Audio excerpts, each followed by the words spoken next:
Our topic this evening is based in critical race theory and its relationship to American history education reform.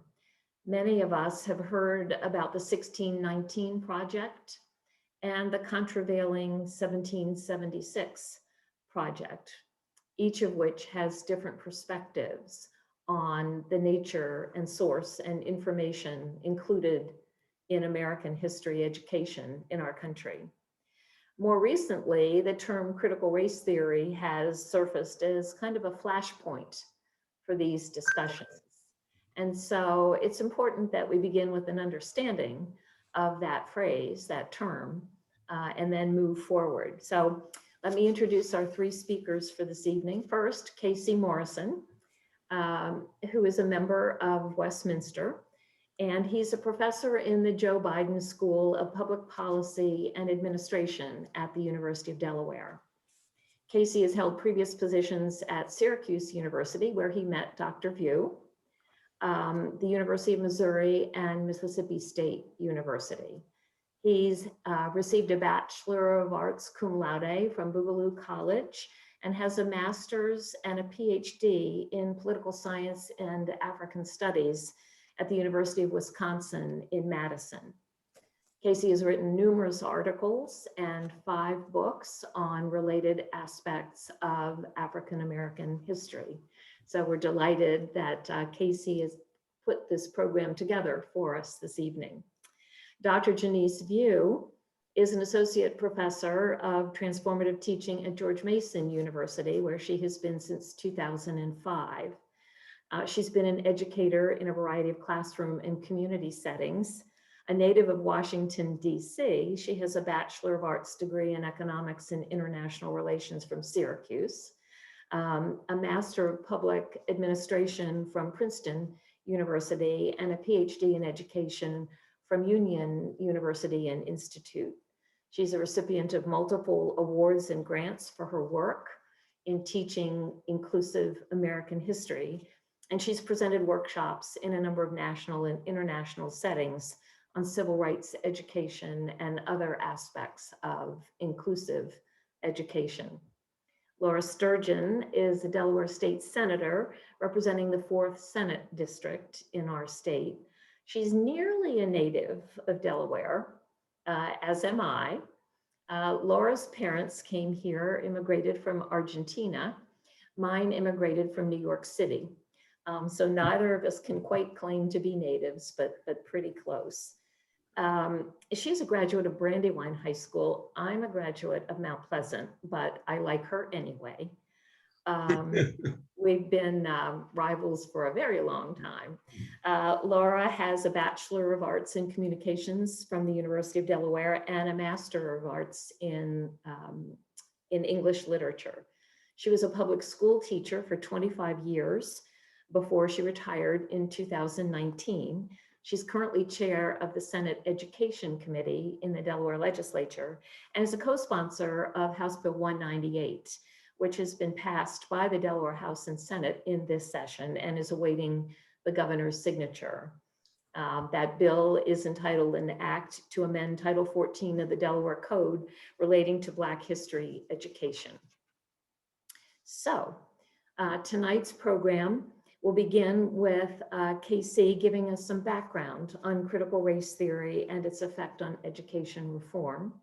Then Dr. View will talk about the importance of a more inclusive curriculum for American history classes at all grade levels. And Senator Sturgeon will talk about House Bill 198, her involvement as a sponsor in its development and passage and the next steps. And then we'll open up for Q&A and discussion. So again, let me suggest that all of the viewers mute yourself and go to speaker view. And I'll turn it over to Casey. Oh, thank you, Sue. I'm going to share my screen with you. And I'll make just a few comments about critical race theory. I might have called this how inclusive education became dangerous, or how up became down and down became sidewise. I'm sure you've all heard stories about critical race theory if you've been listening to the news, and you must think of it as the most dangerous thing since communism, or perhaps sin. I want to begin, before I say a few words about critical race, the theory is to show you how this became such a dangerous business by sharing with you a small white boy's story. A small white boy's teacher presented a lesson on race and enslavement. The boy went home distraught about what he'd heard and told his parents he didn't want to go back to school, and that he wanted to kill himself because he was made to feel responsible for Black people's inequality. Now, it matters little that there was no such little boy. There was no such school. This story has nevertheless, this falsehood has led to what I call the criminalization of critical race theory. So how do we get to this place? Well, in this country, unfortunately, knowledge often functions like a privilege. It translates thereafter to power. And when there are those who seek to have knowledge conferred as a right, that becomes a threat. And currently in the country, with the strains of democratic shifts, everything just escalates the fear and danger of any discussion that seeks to expand and make education exclusive. Just this year, 16 states have introduced legislation to limit the teaching of race, or what is seen as critical race theory. Well, what is this dangerous thing, after all, critical race theory? I have a spoiler alert for you.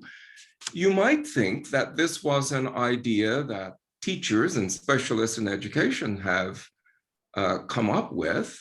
That's not the case. This has very little to do with K-12 education. Critical race theory was not devised by specialists in education, but was devised by lawyers and legal scholars who made the insight that the law and its application were applied unequally, thus institutionalizing the residuum of an essentialist biological link order for Blacks. The theory posits that race is not biological, but social, which leads to a kind of non-essentialist formulation, susceptible to manipulation that produces differential social race outcomes.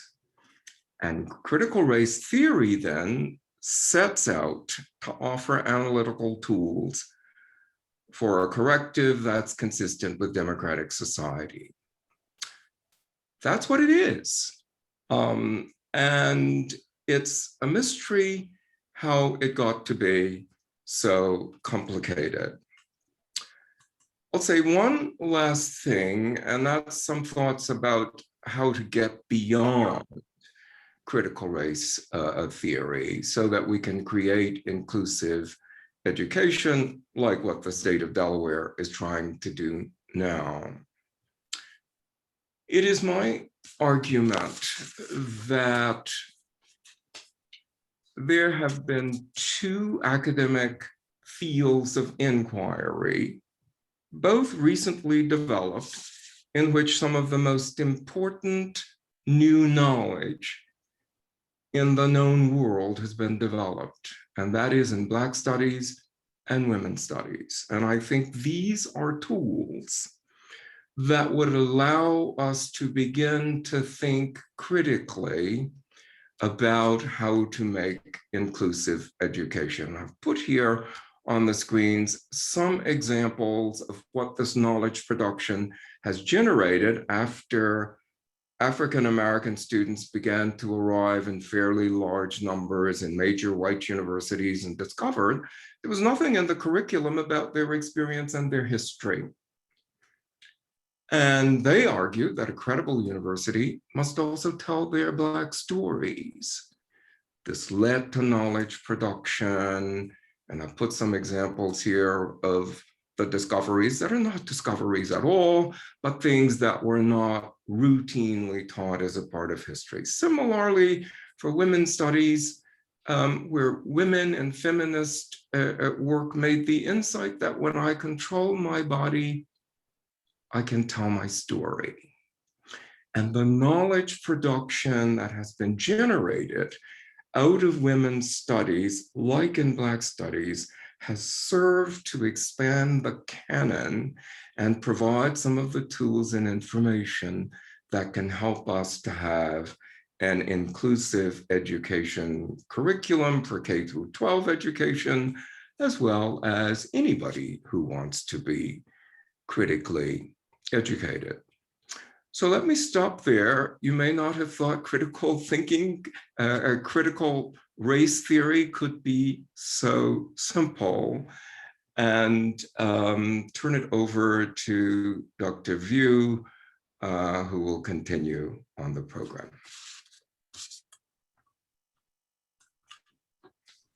Thank you. Good evening, all, and thank you for this opportunity to share with you.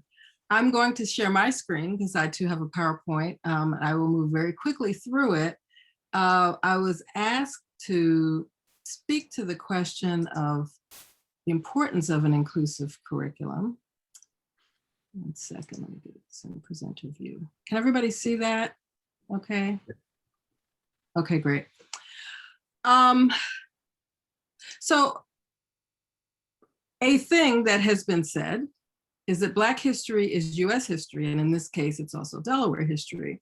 And so it's almost kind of a duh in terms of why we would bother to create legislation, advocate so fiercely for the inclusion of Black history into textbooks and curricula and instruction.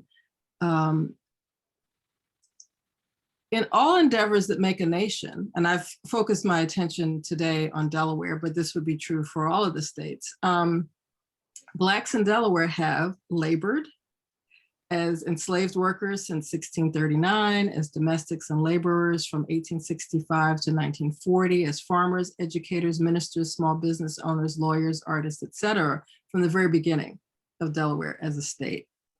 Blacks have defended the nation. Black men and women serving in every single war since the American Revolution. And I would include the formation of the NAACP in Delaware in 1915 as an attempt to defend the nation as well. Blacks have created new knowledge, established Delaware State College and University, for example, in the same way that Casey just talked about, creating new scholarship about ourselves and our story. Blacks have engaged in politics in Delaware, and the first official documented Black elected official I found was from 1924. And Blacks have created art, visual, musical, dance, digital, et cetera. And so all of the things that we ascribe to nation making have been done by Blacks in Delaware from the very beginning. And therefore, you could argue that Delaware history is Black history. I have a friend and a colleague, LeGarrette King, who's at the University of Missouri and Columbia, who is a scholar on Black history education, is a center there. And he argues, actually, that what is historically significant to white people may not be historically significant to Black people. And therefore, it could be something of a trope to say that Black history is US history, is Delaware history.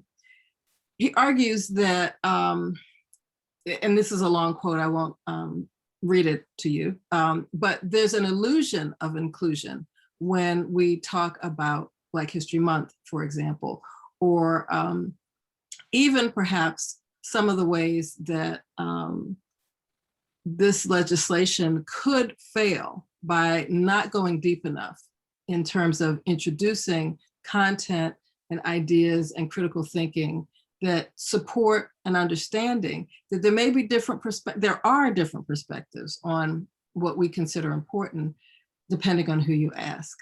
So for example, LeGarrette talks about how Brown v. Board of Education is celebrated for its aspects of integrating, supposedly integrating or desegregating public schools.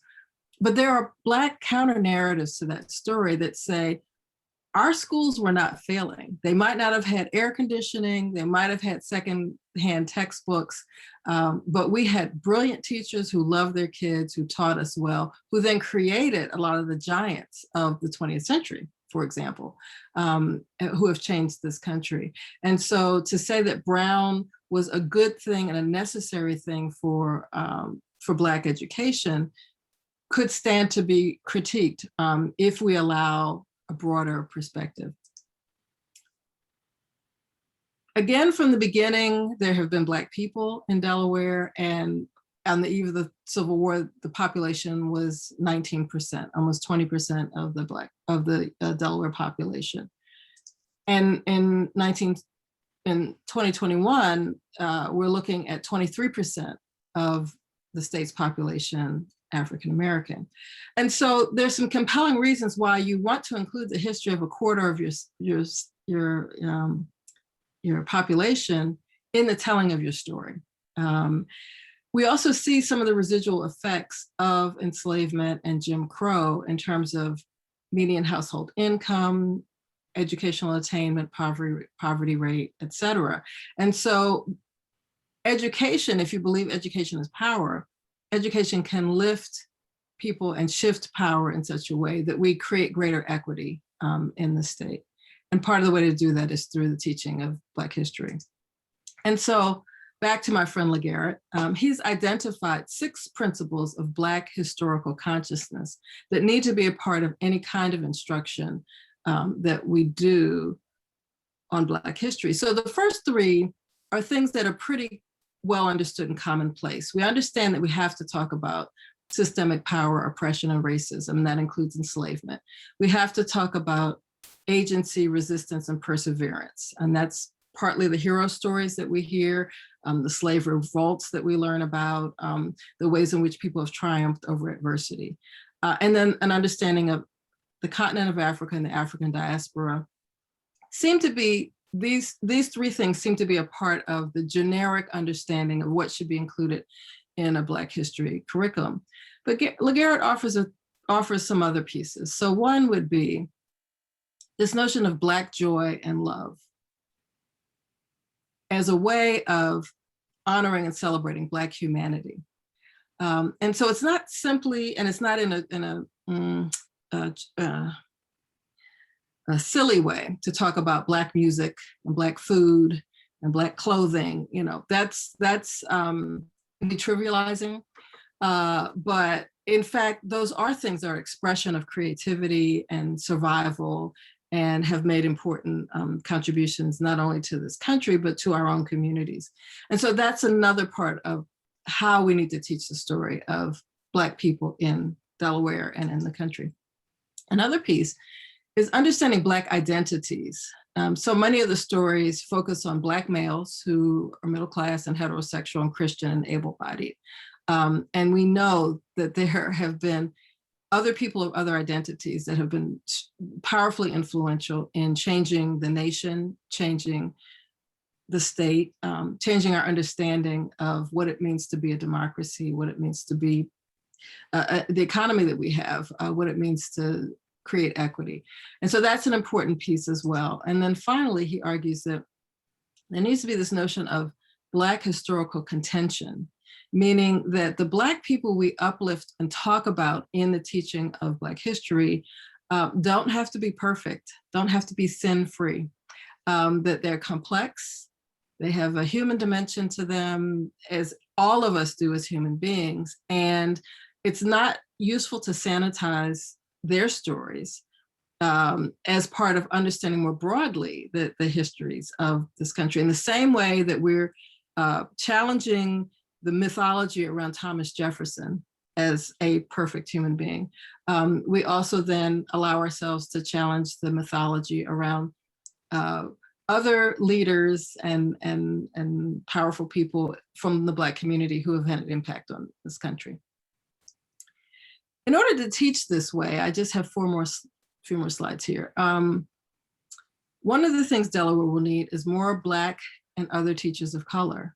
This slide shows the yellowish or the gold show the percentage of students of color in any given district.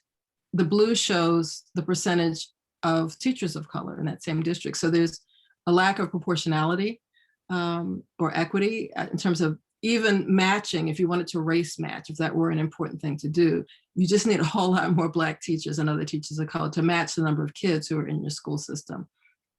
That's an equity issue beyond curriculum, but it's an important piece to say that the voices of Black teachers are critically important in delivering the story. It's not to say that white teachers can't do it.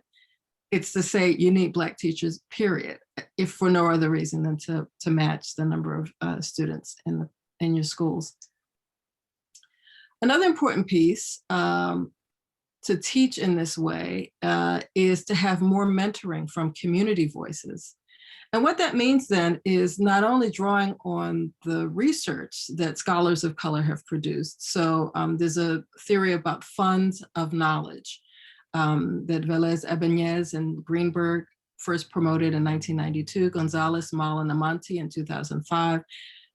There's a recent dissertation by Jacqueline Corabun called Black Teachers' Collective Wisdom as Social Justice Pedagogy, a Black feminist narrative analysis. Basically, it's saying that there are people in communities, parents, community leaders, ministers, grandparents, who bring knowledge to the classroom, bring knowledge to kids. Kids don't come to school without knowledge, but how do we draw on that information to better inform our instruction, but also to link their stories to this larger story of Black history and Delaware history. There are also then these organizations that are doing this actively. So there's a group called Village of Wisdom in North Carolina. And so Will Jackson was the founder of it. And these are some images of the people who participate that actively draw on community resources to inform education explicitly. There's a group in Washington, DC called Teaching for Change that has a Telling Stories project that, again, brings parents, especially in this case, parents of undocumented or immigrant students, to tell their stories, to feel connected to schooling. They offer translation in the process of these parents telling their stories, and parents feel welcome, and then they feel able to support their kids, and the school is able to support the families in the process. So all of these ways of drawing on the community voices to mentor educators is an important way for achieving the Black historical consciousness I talked about. Delaware has great museums of African-American heritage and history. You just need more. You need more museums, you need more resources, you need more books, you need more films. Oh, we all do. When I say Delaware, I'm not picking on Delaware. I'm saying that we all do. And you've got great places to start, but we just all need more of it. And finally, to teach in this way, Delaware teachers will need more professional development. And I say this partly, if you're a hammer, everything looks like a nail. So I taught for 15 years in a teacher professional development program at George Mason University. So I'm always saying that there's a need for that, but there is. If we're changing fundamentally the way we teach, the content that we teach, and we're doing it in a politicized environment, we have to help teachers do that. We can't throw them in the deep end of the pool and say, you're on your own. Here's some legislation. It says you have to do it. You figure it out. So part of the professional development includes engaging in vigilant self-awareness. There's some work personal work that teachers have to do, acknowledging racism and the ideology of white supremacy, which I know is a button for a lot of people, but the ideology exists. We still see evidence of it today. And so we have to name that and acknowledge it as a frame for how we got to this place. Teaching and studying representative history, we've been talking about that. Talking explicitly with students about race. Kindergarten kids notice. People always say, oh, they're too young. They don't notice. Kindergarten kids notice. And we do them a disservice and we're lying to them if we pretend that it's not a real thing. But how do we do it in a way that is loving and supportive and honest? That's something that takes professional development to do. And then when you see racism, do something. It's an action piece. It speaks to the kind of advocacy that teachers might do that is not necessarily in the street kind of advocacy, but it stops it at the classroom level. It stops it at the school level, and it helps us all to grow. So I will stop sharing. I think then it's Laura's turn, right?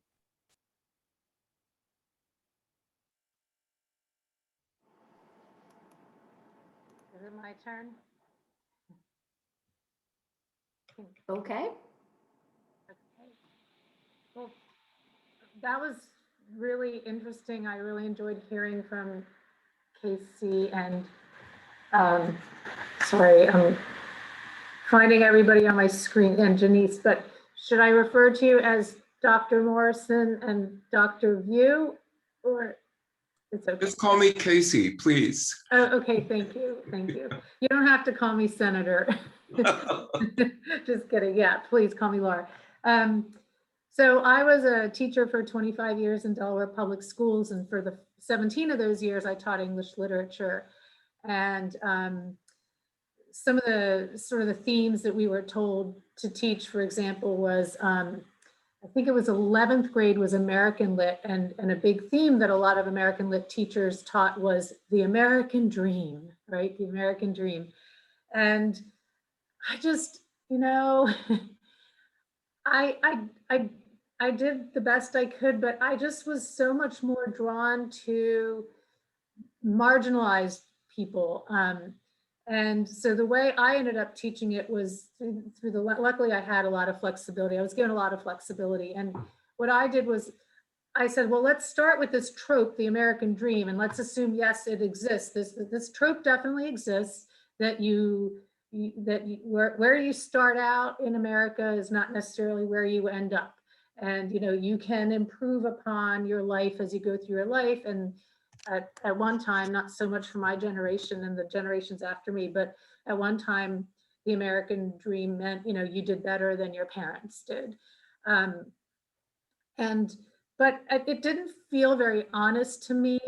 You know, I taught in the Votex school district when I was teaching English literature. So I had a really good, diverse mix of students, and at least a third, if not maybe a little more, of my students were African American.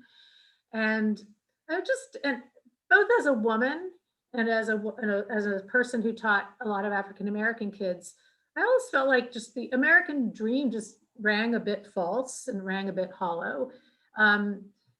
Not that we don't all have dreams, but the idea that just through hard work, and there's like this meritocracy, right? And through hard work, we can improve upon the lives of our parents or grandparents, or that we can just pull ourselves up by our bootstraps and create a better life and better conditions than the ones that maybe we were born into.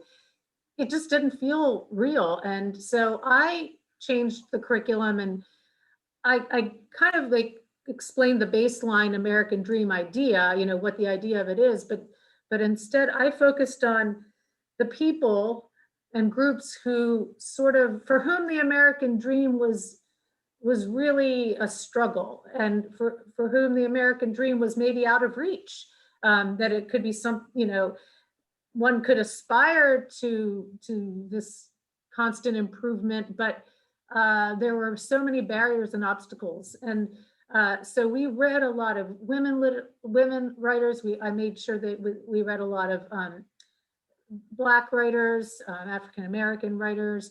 When I got to teach world history, we went back into, made sure that I taught things like, of course, when I got into world literature, it wasn't so much the American dream, but even in my world literature, I tried not to be Eurocentric.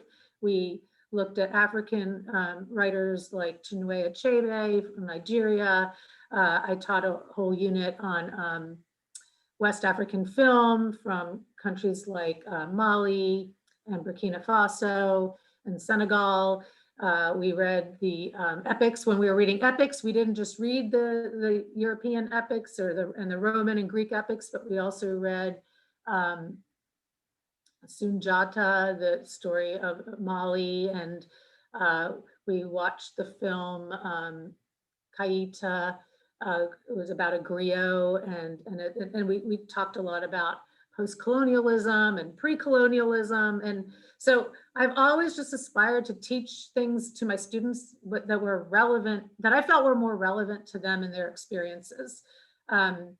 So this, I don't really know, until today, I didn't really know what critical race theory was, but I just knew that it didn't scare me, and that whatever it was probably something similar to the kinds of things that I would teach.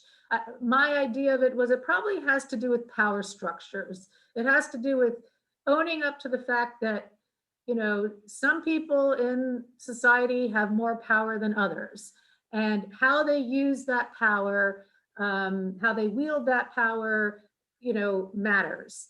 And, and as a woman, I didn't grow up feeling particularly powerful. So I know what it's like not to feel like one of the people in power. So I'm not threatened by the idea that, I'm not threatened by the idea of power or privilege. I get it.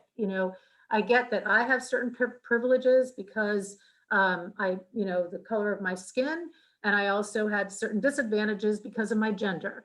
And I understand that, men have privileges by gender, and white men have privileges, bestowed upon them by gender and the color of their skin. I also understand that there's power and privilege that comes with economic status, and that, perhaps a white man of a low economic status and without much of a formal education may have less power possibly than a Black, highly educated man. So I just, it's very comfortable for me to recognize these things and talk about these things. And it's something I love doing with my students. And I found that my students just really appreciated that I was comfortable talking about power and privilege. And actually, privilege wasn't really part of the vocabulary when I was teaching English, but that's been a more recent phenomenon. But we were talking about it without using that word, and so anyway, how did I know I was sort of asked to come in to talk about the legislation, but I just wanted to give a little background about all my years of teaching and how I try to incorporate stories that were not always told, and make sure I brought in lots of diverse literature, and how much I could tell my students appreciated that. And all my students benefited, right? My white students benefited from learning different perspectives and the life experiences and the stories of people who were different than they were. And it was really great. I really loved teaching, and I missed it in so many ways. So in the legislature, when a few years ago, when I first started, there was a bill run to teach Holocaust education. And I actually taught a unit on the Holocaust when I was a high school teacher too. And I thought, absolutely, we should teach the Holocaust. But I remember right away feeling like, this is good. I'm glad there's a bill to teach Holocaust education, but what about African-American history? I don't necessarily want to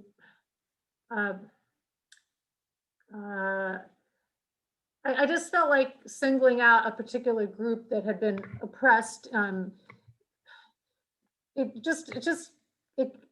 made me it gave me some heartburn that we were passing a bill to insist Holocaust education be part of the curriculum in K through 12, but we still had never passed a bill to insist that African-American history be part of the curriculum K through 12. And indeed, many of my constituents started reaching out and saying, this Holocaust education bill, it's only focused on one type of genocide, the genocide that took place in Europe against the Jews. What about all these other, horrible atrocities that have happened in history? And I said, no, I agree. Why don't we, the bill sponsors felt really strongly, that they wanted their bill to be mostly about, this one particular horrible, example of genocide.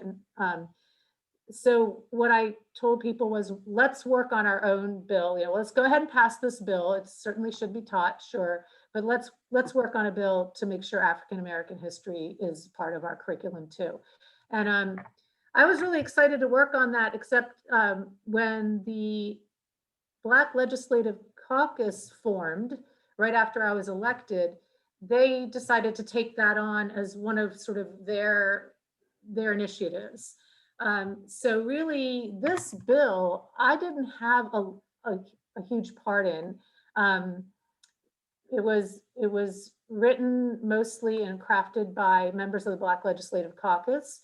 Sherry Dorsey Walker is the prime sponsor, but she was kind enough to ask me, if I would be a Senate sponsor of the bill, and I was thrilled to. But as a non-Black person, I also have to know when to step back. And if somebody is saying, hey, we want to make this an initiative of ours, and we're committed to the work, and we'll let you know when you're needed, I stepped back, and luckily they did do the work. And we have this wonderful bill that I was so happy to co-sponsor, that came to be because of their hard work. And luckily, it ended up not being all that controversial. I believe the bill passed unanimously when it came to the Senate. I think was it unanimous in the House? I don't remember, but if it wasn't unanimous, it was very nearly so. So I think that, we're coming to a point where people do recognize that Black history absolutely should be part of the curriculum, and we need that codified to make sure that it always is, and that it isn't just a matter of happenstance. The teacher you happen to get, whether or not they're interested in doing it. This makes it so that it will be part of the curriculum in every grade, K through 12. But something that was mentioned earlier, I think it was Jenice mentioned, professional development, I think, is key, because it matters that we teach it. It kind of matters who teaches it, although in the interim, until we have more Black teachers, a lot of the people teaching it are going to be white and other other races. So I think what matters is how we teach it, right? I mean, because there's going to be people of all different backgrounds that are going to have to teach this. And I want them to teach it with fidelity, and I want them to teach it with enthusiasm. And I don't know how teachers feel. I haven't really, checked in with history teachers broadly to know whether, are there going to be some teachers who are going to resent having to teach this? Perhaps they don't think that, it should be dictated to them, or they think they're already doing it sufficiently. So I think professional development is definitely the way to sort of equalize and make sure. I mean, there are going to be people who just go through the motions of the professional development and maybe, don't really take it all to heart, but at least they'll be, hopefully their minds will be opened a little bit. And another thing that Jenice mentioned that I think is so key is, if you're going to talk about difficult issues, and if you're going to talk about difficult parts of our history that we're not particularly proud of, like obviously slavery and Jim Crow and the civil rights movement and the resistance to, and all the way up until current times, all the ways that inequality still exists. And certainly we've seen it in policing. We know it's true in the criminal justice system. We know it's true in the education system. We just had a lawsuit in Delaware brought against the education system.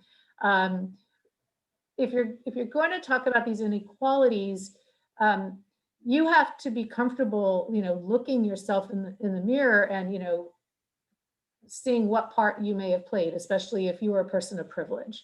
And not everyone's comfortable with that. And that's how I think we get the urban legend of the little white boy going home and telling his parents that I was told that I'm the reason for all the problems in the world and I'm a racist and I want to kill myself. It's certainly, yeah, an urban legend, but it comes from, I guess, that fear and that anxiety people feel about really looking in the mirror and figuring out, what their own internal biases are and how they may have contributed to structural and systemic and institutionalized systems that are racist and sexist. And I think good PD will be helpful for that, right?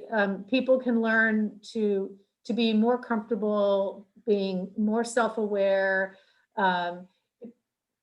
They need to understand that it's okay to admit that you have racist thoughts, right? It's okay to admit that you don't have to go around saying I'm colorblind, because we don't like that term. I don't like that term, of course, but we also know it's just freaking dishonest. I mean, we're not colorblind. We certainly see color. We can't help but see color, and we have biases. I mean, and I have some. I'm pretty comfortable and open about admitting some of my own. And whenever I catch myself, at first I do feel some shame.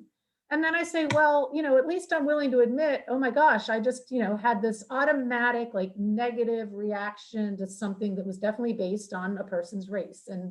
But instead of like wallowing in my shame and then trying to pretend it didn't really happen, I look at it and say, okay, why did I have that reaction? And how can I kind of reset my thinking? So I don't know. I just think once people realize it's okay to admit that they sometimes have negative reactions, it's okay to admit, like, here's one, like, I'll be very confessional because I want to model this for others.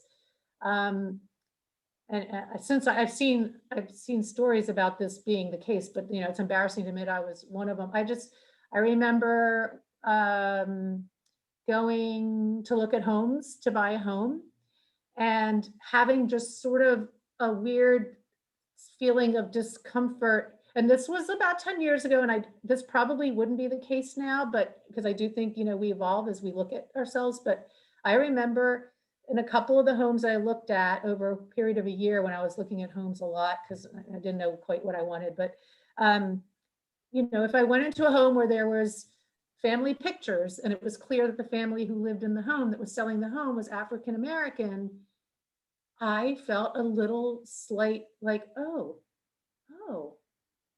could I see myself living in this home?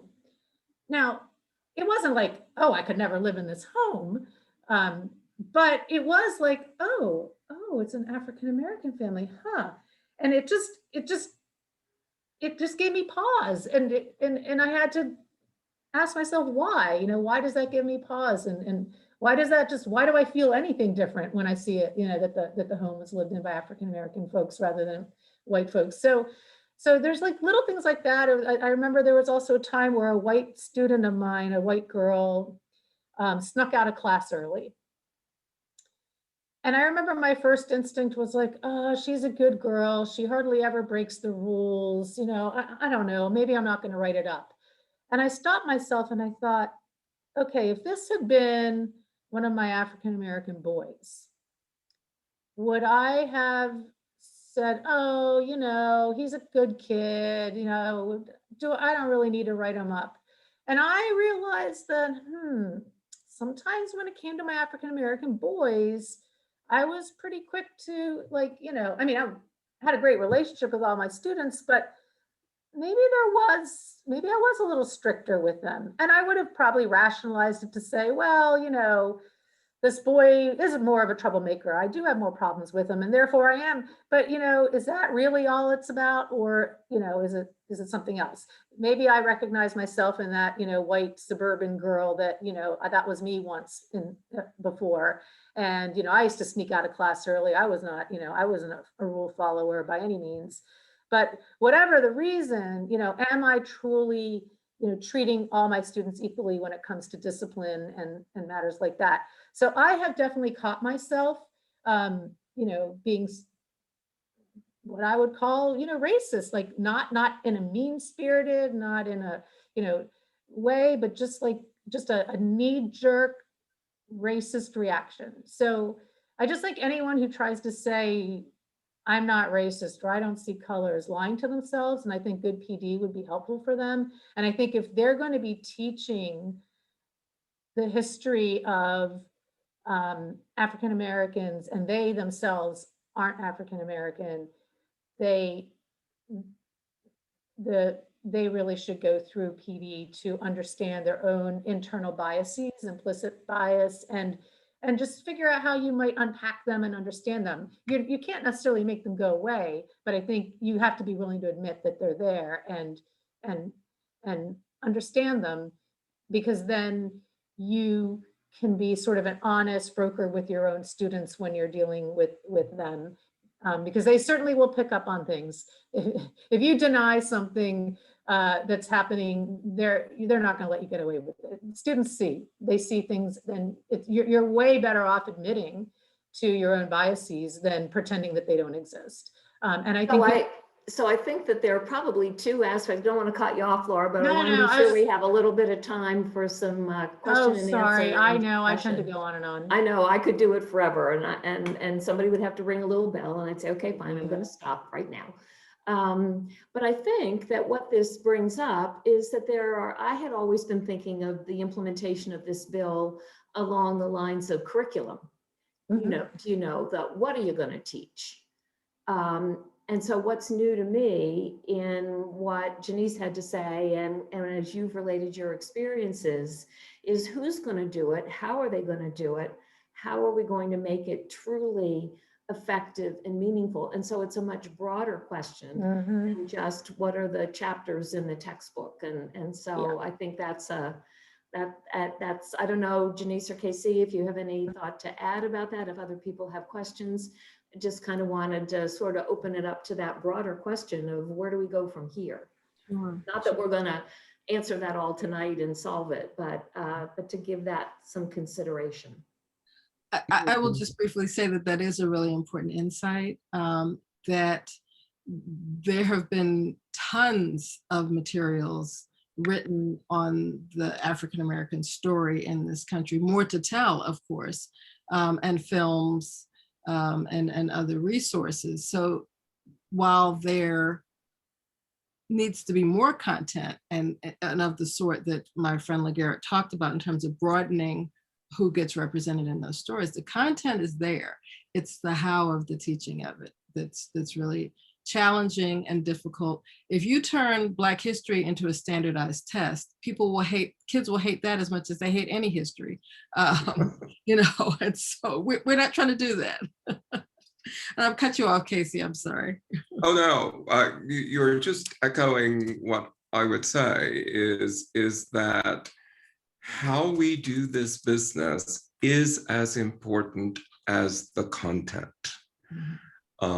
And that specifically thinking about the Delaware project at the moment, my hope is that there will be some investments in getting some good people on the ground floor who can help to develop training materials, so that we can have a credible project when it's delivered in schools. The worst thing we could do is to organize curriculum and to just have a free-for-all where everybody is kind of doing what they want to do, because what happens in those instances, and I've seen it, because I worked in a state where we were trying to implement just this kind of project, and Jenice was one of the experts who came to help us figure this out. What happens if you don't have training and work with people is all of the resistance comes into play. Teachers who say, I don't have time to do this, I don't know how to do this, I'm not trained to do this. This is not my job. well, it is their job, but it's our responsibility to help them to understand how it is a part of their job and how to move this further.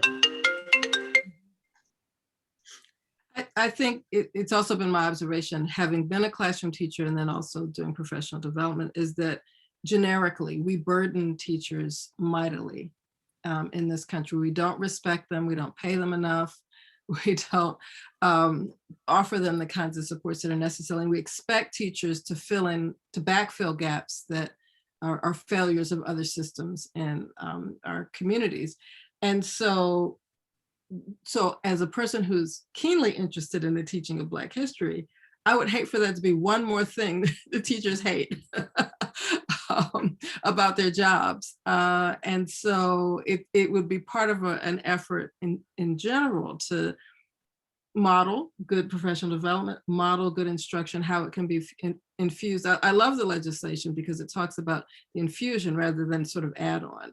And all subject matter. And so that's a really important piece.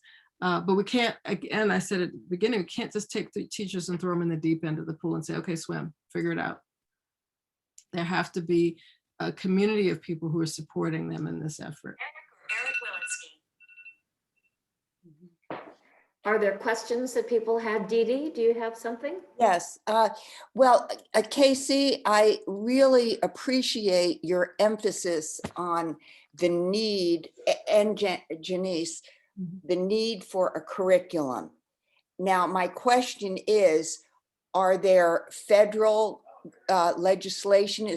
Are there federal groups, or is this being done at the state level to develop a curriculum? And are there committees that have already been formed? Because this is essential, as you said, to get really the best minds together and to work out something that can be given to teachers and to work with teachers in implementing it.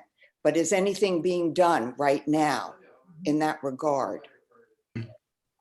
I can speak to a couple ways to answer that. So there are a group of Black scholars who have put together an advanced placement exam on, I'm not sure if it's US history or if it's African history, but it will be the first time ever that there's been an advanced placement exam around these themes, which then sort of creates its own curriculum. So that's one piece. There have been models, as Casey mentioned, in Mississippi and other states where, or the creation of textbooks that are useful for forming a curriculum. But frankly, textbooks are a really limited way to teach also.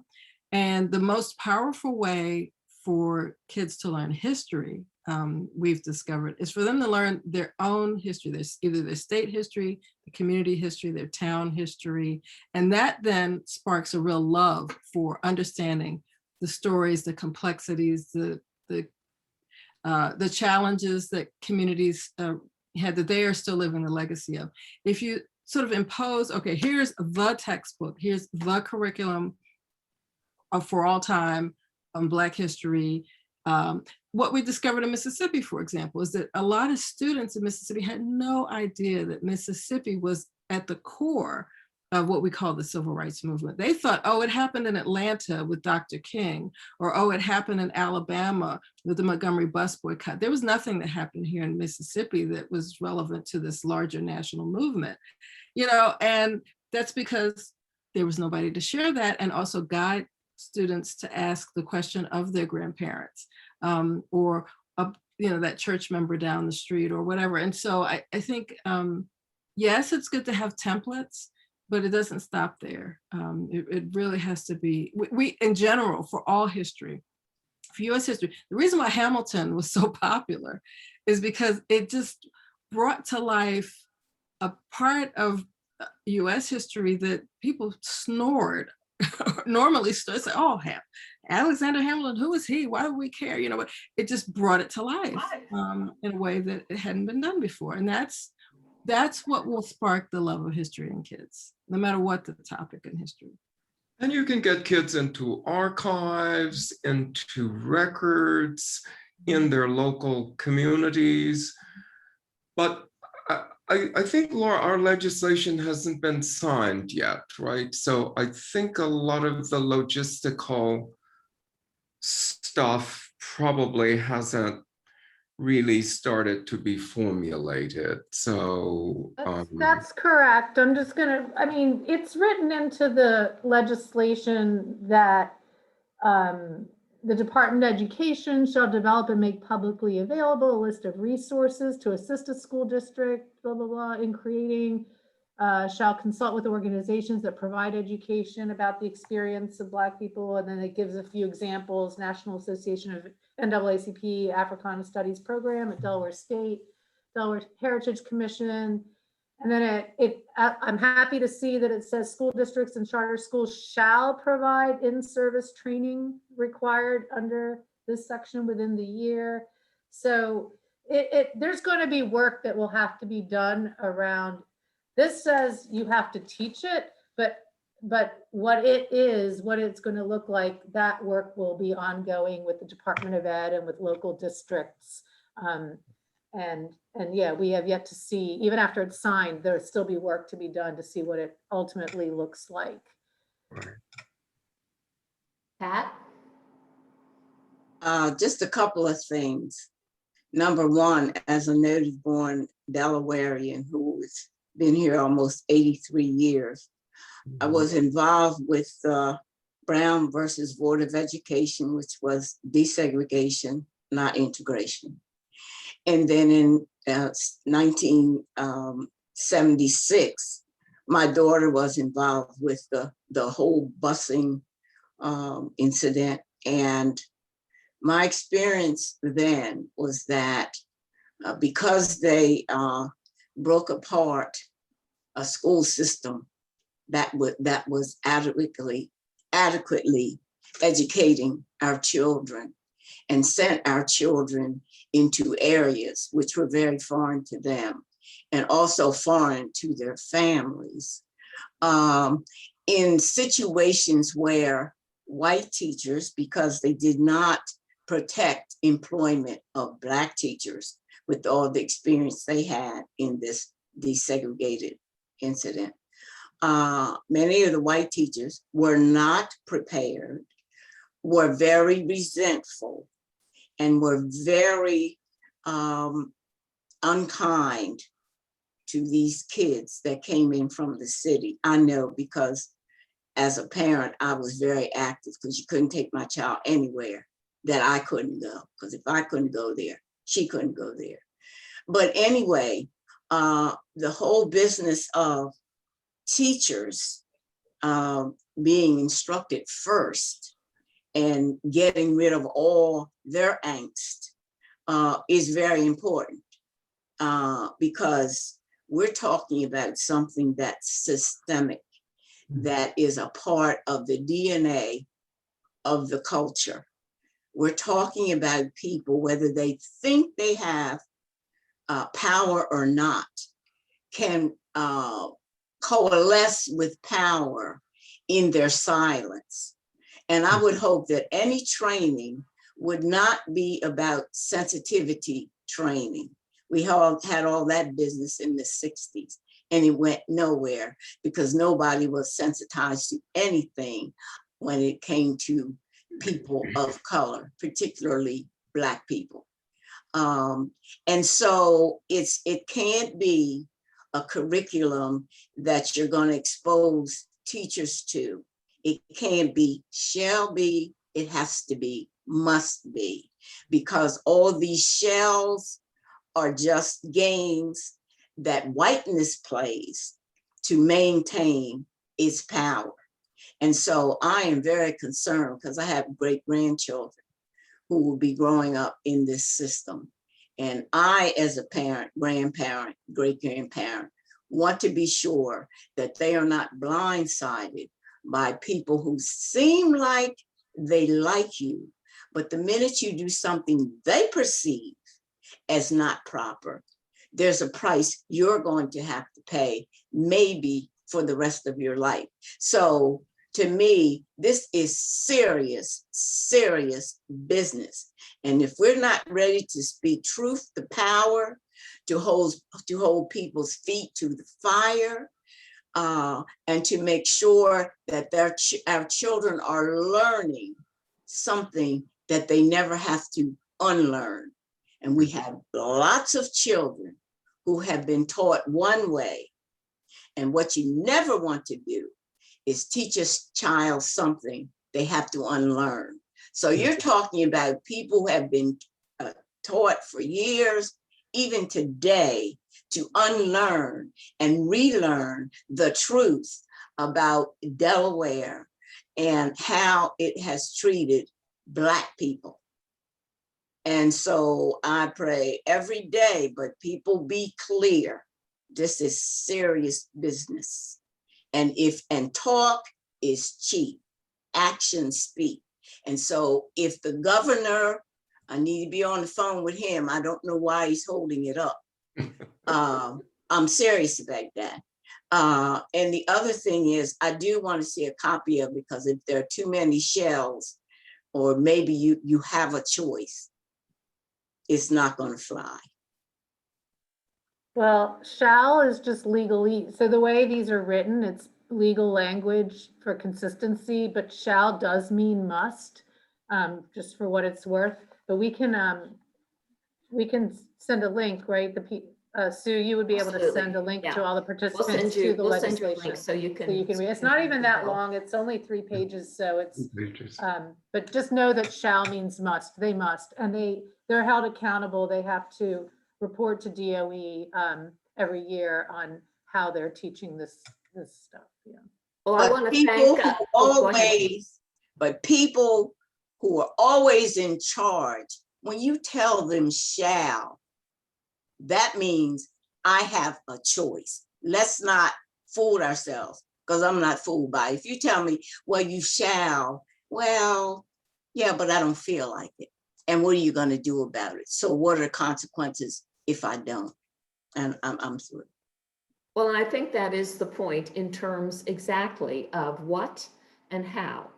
What are the pieces that need to be put in place to ensure that this happens and happens well? Because as has been said, if it's done badly, it will be horribly damaging. And so it is incumbent on all of us to keep up with what's happening in the Department of Education, keep up with what's happening in the legislature, go to school board meetings and ask the question, what is being done? What's been done? What's next? What's happening? Why haven't you? We have voices and we need to use them. And, you know, at some level, the education of our children is the most significant issue in front of us, particularly when it comes to race, but when it comes to everything else in terms of economic opportunity, of capability. If we can't get the education right, then we are so handicapping not just ourselves, but our community and our society. So each of us needs to be informed, needs to speak up, needs to take that action that you're talking about, Pat. That's not just words, but, you know, show me the money, show me what you've done, show me what's happening. So I want to thank our speakers for being here tonight. I think we could go on for a while, but Casey, thank you so much for introducing us to Jenice. Jenice, thank you so much for your perspective, and Laura for your history. It's been a wonderful experience, and I'm grateful to all of you for sharing this time with us this evening. Thank you so much. Thank you all. Take care. Thanks very much. Thanks for having us. Thank you. Bye. Take care. Bye. Thank you.